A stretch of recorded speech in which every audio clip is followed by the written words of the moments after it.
So today we're taking a look at the St. Vincent, the newest tier 10 British battleship. This thing is pretty insane, and I gotta say up front, this is the only game I've played in this ship, and I went into it not really knowing a ton. On my stream today, I decided to play through these new British battle cruisers, and I did that actually on my EUCC account. So this isn't my normal account, and if you're wondering about the ping, that's why. It's not the usual server, but this ship is pretty nuts, I gotta say. There'll be videos on the other ships coming out down the line, but I just had to get my first impressions on the line, and more specifically, the St. Vincent out there today, because my goodness, we're gonna have a game. But first, this ship is fast. It's pretty quick. Not, Bourgogne, Georgia fast, but running with brisk and speed boost, it can be pretty decently quick, and that helps with flanking. This ship, of course, doesn't quite have the best armor, right? We have an overmatchable bow, but the deck armor is at least 40, and we get at least 32 on the upper belts. But the biggest thing about the St. Vincent compared to the others in its line is that it has an underwater citadel, or at least a waterline citadel. The rest of the line has gigantic, very easy to hit citadels, whereas this one doesn't. And we're going to see later on that comes in really, really clutch to help us. But yeah, this poor Duncan, the tier 9 version, has a gigantic citadel, so we're going to beat up on him a little bit on this flank. And that's the reason I went to this flank, is this ship is pretty quick and it's got some pretty solid guns. The concealment is also pretty decent. And we're not going to quite talk about the torpedoes yet. If you know, you know, but just wait until a little later in the game. They're pretty insane as well. This ship is, of course, just awkward looking, right? All the guns are up front, and then there's this gigantic, crazy superstructure in the back. And as wacky as it is, it seems to perform pretty well for me. It's kind of funny, but keep in mind that it's a long ship. So when trying to deal with torpedoes, which we know that there's going to be torps here, right? I've been spotted this entire time, even after my detection resets, I'm still spotted. So we know there's a DD here.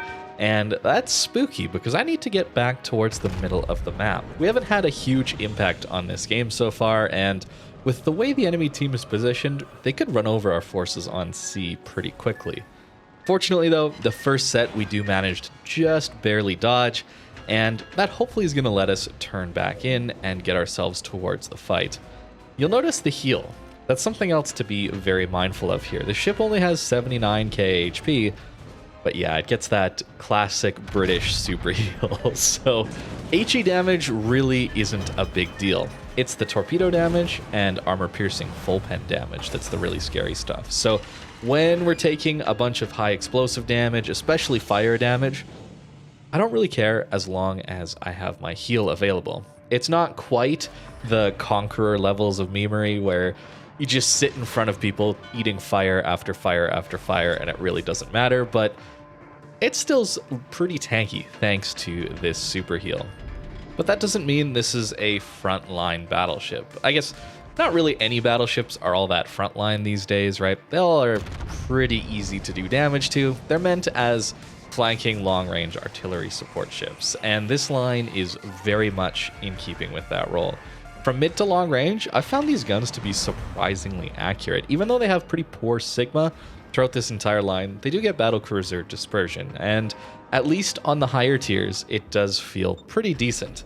I think the biggest difference there between this ship and maybe an Incomparable, for example, is the volume of fire, right? Having more guns in the similar dispersion ellipse feels more accurate, even if it's just the volume that's making up for the inaccuracy, for example.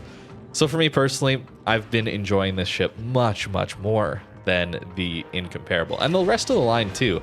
As soon as I got up to the tier 7, but really the tier 8 and 9, I had a pretty good experience. So I'm actually looking forward to grinding those out on my main account once this early access thing is over in a couple of patches. As far as playing these ships, I think that the St. Vincent might be a little bit much with its gun caliber, accuracy, and concealment. Much like my issues with the Vermont, where that ship is very, very stealthy now, and it has some pretty accurate 457mm guns. This ship also gets 457s, and it's also pretty accurate. and it also has pretty good concealment. I just think that there should be a little bit more warning for cruisers when it comes to ships that can just negate their entire armor scheme, right? I think that that would be something that I would like to see personally. Maybe these ships have a little bit worse concealment, but I gotta say, it's pretty fun when you do catch some of these cruisers. This Minotaur makes an excellent play here, by the way. I just wanted to point this out. So many people in their Minotaurs just slow down to smoke, and they don't change their speed or direction at all as they're smoking up, just hoping to get into smoke and then they'll be safe. This Minotaur knew to not do that, and then he actually pushed his accelerator, and that's why he dodged. And I just wanted to point that out as a really good play. But back to these guns, I think this is a perfect example of what good dispersion values look like with poor Sigma. Reasonably tight salvo, but kind of all over the place within that dispersion ellipse. So since it has bad Sigma, the tendency or the likelihood of the shells to land in the middle of that dispersion ellipse is less likely. That's why Yamato with 2.1 Sigma, even though the dispersion values, the horizontal vertical dispersion is worse, can have some of those ridiculously accurate salvos. But this ship, it has kind of the opposite. So some of the salvos seem to be reasonably accurate, and then they just kind of bracket. But on the other hand, you can also get 6 full pens on a Tirpitz and do 26,000 damage. So we're up to 130k damage. We're flat broadside, and we take no citadels because, again, the citadel is below water or at waterline level. It's a huge difference going from the tier 9, the tier 8, the tier 7, all the way up to the tier 10. It feels way more comfortable to play into these, well, frankly, mistakes, more than likely. Showing broadside to battleships as a battleship probably isn't the best, but it is a little bit more comfortable. And thanks to that, you're going to get more value out of the super heal on this tier 10. I really do think that this line is going to be quite good, especially tier 8, 9, and 10. This isn't a situation where only the tier 10 is good and the rest of the line is just mediocre, free XP sinks to be, you know, you just buy your way up to the tier 10 and that's it. That's not this line. I think that's really cool. As we go into the lower tiers, there's some really fun ships in there. And they're actually quite strong at mid to high tier, as we're going to see soon.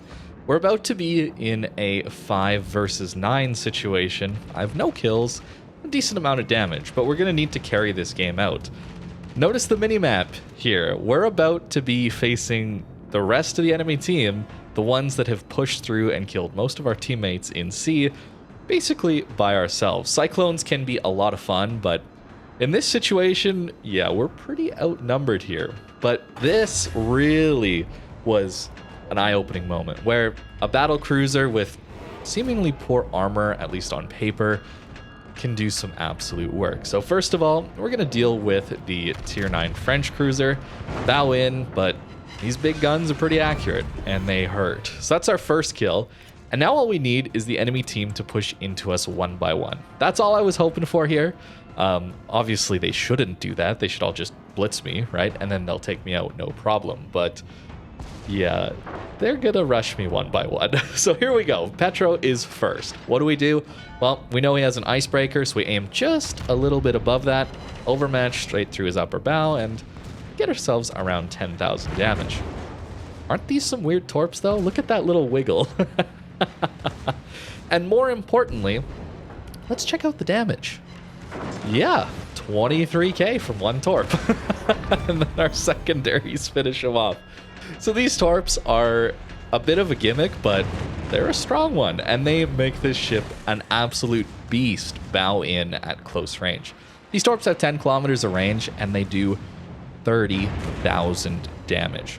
30,000 damage alpha, and they go 69 knots. There goes the Baltimore. Of course, we're going to overmatch right through them. Notice how much damage that Baltimore actually managed to do to us, though. So weak armor, but insane amounts of offensive firepower through the torps and through these main guns. So that's 3 quick kills, bringing our team back into this game, hopefully. And now we got to wait. We got to make a decision. Do we wait for the Mogami to push around on us, probably trying to torp us, or do we rush this Montana? I was actually surprised there as I was looking at these torps that they actually loaded again. They have around a 45-second cooldown, I believe. when you're not using Adrenaline Rush. Of course, here we have that Adrenaline Rush bonus, and they're pretty nasty, so watch out. I think this is a situation where these guys just don't know what ship they're facing, right? As soon as people start to know what the St. Vincent is, they're probably not going to make these mistakes. Mogami comes out flat broadside. We dev strike him. A pleasant surprise. No overpens there. We actually get him. I think that this thing actually has shorter fuse times, much like the Conqueror and a lot of the other British AP, and that's going to help us in situations like that, where a cruiser comes out broadside. And now I make a big mistake. Aiming for the Citadel, and what's that coming out of our barrel? HE. I loaded HE, guys. I don't know why. I must have fat-fingered the 1 key. I loaded HE. So instead of getting a dev strike in combination with the torps and the guns, well, this Montana's gonna come for us again. But I get a second torpedo off. This ship's hilarious, man. I love the little wiggle on these torps. It's more insane on the lower tier ones where the torps coming out on the broadside of the ship. They can have some pretty crazy wiggles, but I mean, it's not a bad thing to have HE loaded here. I just wish I had played it just a little bit cleaner and had the AP to start with, because, yeah. Kraken Unleashed, carrying our team back into this one. I'm so happy they came one by one against a ship they didn't really know what its capabilities were. 278,000 damage, Kraken, Dev Strike, High Calib, everything. All the medals. Pretty insane first game. It's hard not to like this ship after this game, I gotta be honest, so I might have a bit of a skewed view of this ship. We'll see as I play it more, and I'll give you more of my thoughts on it as time goes on. But for now, it's no surprise that I'm really liking this thing. As we get into the build that I'm running on this thing, I just gotta say, I really like this new port. I'm enjoying the port music, and I think it looks really, really nice. Alongside this new update, of course, the economic thing was the most important thing to deal with, but it's a cool port. I think it's awesome. This build, though, yeah, I'm running heavy AP. And I think you can kind of get away with it on this ship thanks to that super heal. The HE pressure, the extra fire time, you just heal it back with the super heal. I think this won't be the most competitive build. Obviously, I think probably running improved repair party readiness or just basic survivability will be the most competitive way to play it, but I ain't gonna lie, super heavy AP is pretty fun.